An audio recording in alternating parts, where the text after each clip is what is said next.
Muhammad Rasulullah, bahwa Muhammad itu adalah utusan Allah. Walladzina ma'ahu, dan orang-orang yang mengaku dirinya Islam punya karakter, ciri-ciri, identitas, ID card.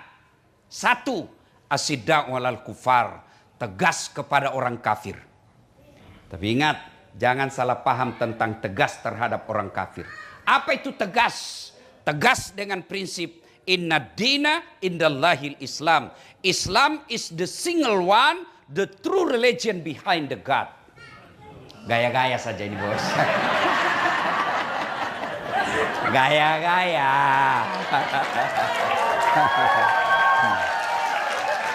Ladies and gentlemen. Masya Allah. Harus ditanamkan itu dalam diri kita. Saya yakin sedulur-sedulur, tuan-tuan, bapak-bapak, mantap akidahnya. Tapi anak bagaimana? Saya punya kenalan baru hari ini, namanya Kamal. Casingnya Amerika, tapi jiwanya Muslim. Bu, dengar bu. Hei. Bu. Kalau ibu meninggal, siapa yang doakan ibu? Jangan kau harap suamimu. Pasti dia kawin lagi. Percaya bu. Sampai teman saya di Makassar, ibu-ibu, dia bilang kurang ajar itu tetangga saya. Kenapa? Masa baru 3 bulan istrinya meninggal, belum lagi kuburnya kering, dia kawin lagi Ustadz. Saya bilang teman saya lebih hebat, masih hidup istrinya dia kawin. Ya bu, siapa yang doakan ibu? Anak. Tuan-tuan, bapak-bapak yang saya muliakan, saya cinta karena Allah. Ayo anak-anak kita gimana imannya? Maafkan saya bu, maafkan saya. Anak ibu bawa kok tidak hadir duduk di sini. Mestinya anak kita duduk dengar dakwah. Hah, bahasanya? Minimal nanti dia duduk, ibu nanti pulang jelaskan apa yang saya sampaikan.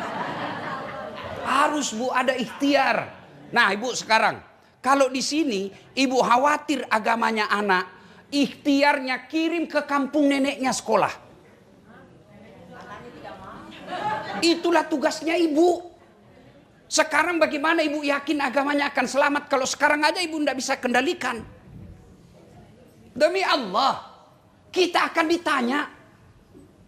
Bapak baca itu sejarah Isra dan Mi'raj. Ada orang tua yang bagus agamanya. Sholatnya oke, puasanya oke, hajinya oke, sedekahnya baik. Masuklah dia dalam kelas surga. Ditanya, ya Allah tahan itu. Itu bapak saya. Itu orang tua saya. Kenapa dia masuk surga? Saya nih masuk neraka karena dia tidak didik saya dengan baik. Tidak pernah saya dikenalkan Islam. Dia sibuk cari nafkah. Dia sibuk urus dunia. Dia sibuk cari celengannya, sedepositonya. Tidak pernah saya diajari. Kalau saya masuk neraka, kenapa dia masuk surga? Bukankah dia bertanggung jawab kepadaku? Ingat Quran katakan anakmu nanti jadi musuh-musuhmu. Maka Allah katakan, Pak Haji, mau kemana? Mau ke surga. Tunggu dulu, belum selesai urusanmu nih. Siapa itu? Anak bungsuku ya Allah. Ku anfusakum wa ahlikum nara. Itu makna dari ayat, jaga diri dan keluargamu dari api neraka. Jangan sampai bapak sholat subuh tidak pernah dibangunkan anak. Ini penting. Jangan anggap remeh mendidik anak bu. Penting. Kenapa? Karena itulah masa depan kita ketika di alam kubur. Tuan-tuan yang saya hormati. Mau tahu masa depanmu nanti di akhirat? Lihat anakmu sekarang. Lihat anakmu sekarang. Kalau dia masih datang ke masjid berjamaah, insya Allah aman deh. Kalau malam Jumat dia masih baca Quran, buka Yasin, insya Allah bisa kita remah. Kalau kita lihat dia masih pakai jilbab, alhamdulillah. Tapi kalau kau tidak pernah lihat dia sholat, usianya sudah belasan tahun, tidak pernah kau lihat dia datang ke masjid jamaah, tidak pernah kau lihat dia pegang Al-Quran, demi Allah itu tanda-tanda bakal sengsara hidupmu di Quran, di kubur nanti. Ngapain kita jauh-jauh merantau cari dunia ke sini? Dunia hanya sementara. Dunia ini sementara. Wa mal hayatud dunya illa mataul hurur. Dunia ini hanya tipu daya. Transit. Dunia aja ini yang hanya paling lama kita hidup 70 tahun. Tapi berani kita merantau ke sini untuk memperbaiki dunia. Kenapa untuk akhirat kita tidak abai? Untuk akhirat kita abai. Itulah anak kita. Didik anak. Pulang ini bu. Bukan ini perkara gampang. Bukan perkara gampang. Saya yakin tidak ada yang mati kelaparan anaknya di sini. Tapi yang mulai tidak sholat pasti banyak. Ini jangan marah dan merasa tertekan. Ini agar kita sadar untuk kembali evaluasi pentingnya menjaga akidah anak kita. Itulah yang disebut asiddaul al-kufar, tegas kepada orang-orang kafir.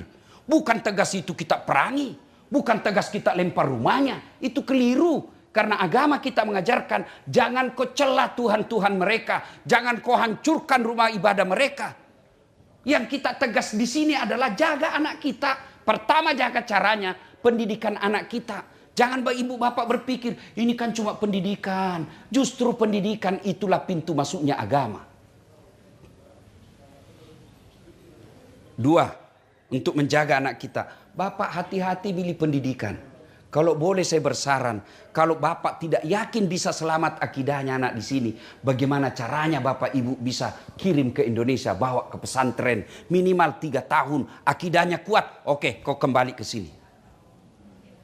Kalau ibunya aja tidak sholat, bapaknya tidak sholat, anak kita bergaul bebas, sekolahnya juga sekolah yang tidak pernah belajar agama, bagaimana ibu yakin agama anak kita akan selamat? Saya baru-baru juga ceramah ke Australia. Saya tanya, berapa tahun? Lebih 40. Berapa anaknya? 5. Agamanya? Yang 2 kayaknya masih Islam. Yang 3 sudah tidak jelas. Dari situ saya, kalau boleh, jangan marah Pak. Kalau boleh, kerja, kumpul uang, balik ke Indonesia, selamatkan anak-anak kita akidahnya. 2, pendidikan. Yang kedua, nikah. Hati-hati carikan jodoh. Bolehlah dia menikah dengan beda agama kemudian masuk Islam seperti bapaknya si Kamal. Boleh, tapi pasangannya harus yakin pandai agama. Kalau kita nikahkan anak kita dengan non-muslim yang tidak seiman dengan kita, lalu anak kita sholatnya juga tidak beres, hampir bisa dipastikan cucunya nanti sudah tidak jelas agamanya. Maka hati-hati milih jodoh. Ini adik-adik yang masih jomblo di sini. Kata Nabi, kau menikahlah dengan 4 pertimbangan. 1, itu agama. Nabi sudah pesan. Li jamaliha, lihat cantiknya. Cantik penting. Kenapa? Dia hampir 24 jam di depanmu. Iya toh? Baru bangun dia. Mau tidur dia lagi. Mau pergi kerja dia lagi, pulang kerja dia lagi. Jadi kalau jelek nanti cepat ganti casing. Iya toh? Cantik penting, tapi tidak boleh jadi prioritas. Kenapa? Cantik ada batasnya. Apalagi zaman sekarang Pak. Wow, cantik di medsos, mulus. Oh, kamera 360. Dari mana datangnya cinta? Dari Facebook turun ke WA. Dari mana datangnya kecewa? Setelah ketemu ternyata berbeda. Iya toh? Masya Allah. Cantik ada batasnya. Ya, ibu-ibu, 20 tahun cantik. 17 tahun sweet 17. Wah, memukau. Satu kampung tersenyum dia, terpesona satu kampung. 17 tahun. Balik itu 17. 71. Masih ada yang terpesona. Kau aja senyum cucumu lari. Dikira mau digigit. Apa? Cantik ada batasnya. Gagah ada batasnya. Bapak-bapak di sini masih cakep semua. Dulu. Sekarang tanya istrimu Pak. Tanya istrimu. Saya masih cakep. Kalau dia bilang masih cakep, pasti dia bohong.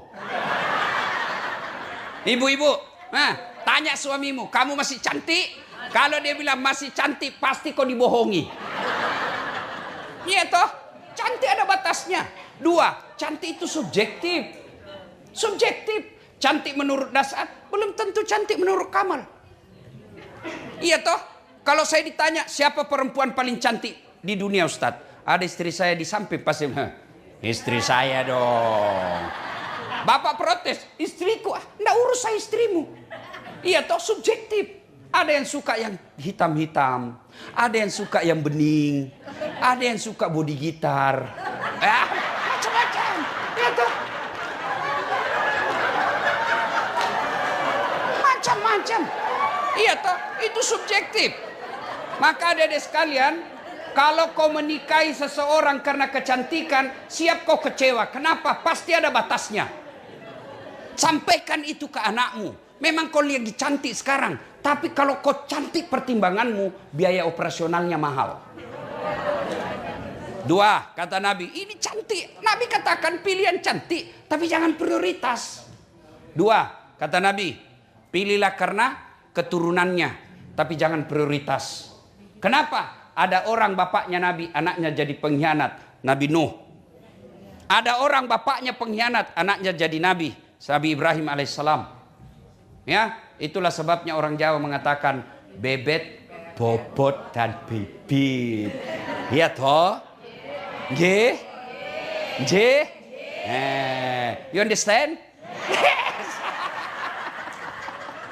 Iya Bu, tapi tidak boleh prioritas. Penting kita lihat siapa bapaknya, perlu kita lihat siapa ibunya. Tapi kalau anaknya baik, itulah dia.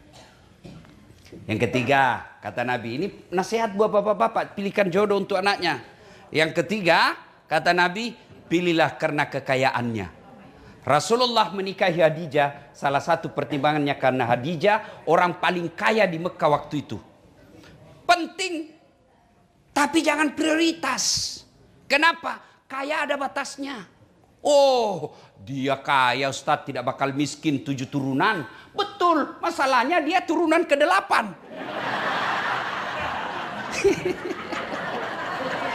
Iya toh. Jangan jadi prioritas. Ya, yang keempat kata Nabi. Dengar. Yang keempat. Oh ya. Coba kita ulang apa tadi yang pertama? Cantik, beautiful.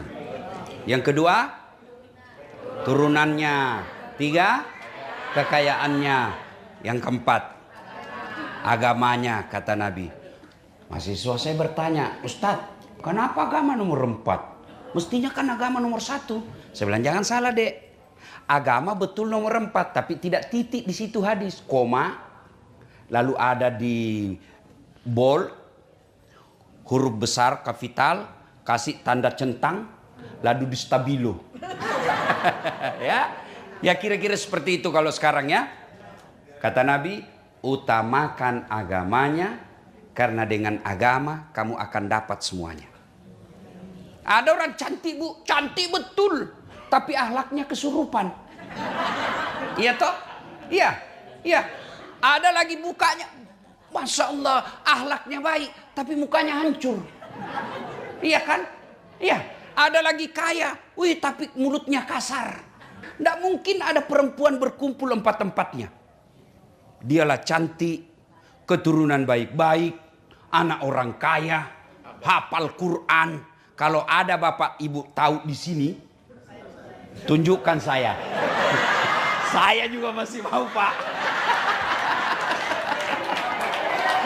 Iya, kan susah untuk kumpul ke-4-empatnya. Maka Nabi tegaskan, utamakan agamanya. Kalau dia miskin, maka agamanya akan memperkaya dengan akhlaknya. Kalau dia tidak cantik, maka tutur katanya akan mempercantik kelakuannya. Paling sial dialah jelek, keturunan tidak jelas, pengangguran, agama tidak jelas. Emangnya waktu kau pilih tutup mata? Ya, tuh dengar, ya. Maka hati-hati milihkan jodoh anak kita supaya apa? Agamanya selamat. Bolehlah kita nikahkan dengan orang sini, tapi harus yakin anak kita bisa bimbing dia. Kalau anak kita perempuan, agamanya juga tidak jelas, sampai menikah tidak pakai jilbab, 2 tahun dia pacaran, menikah dengan orang beda agama, hampir bisa dipastikan akan hilang agama anakmu.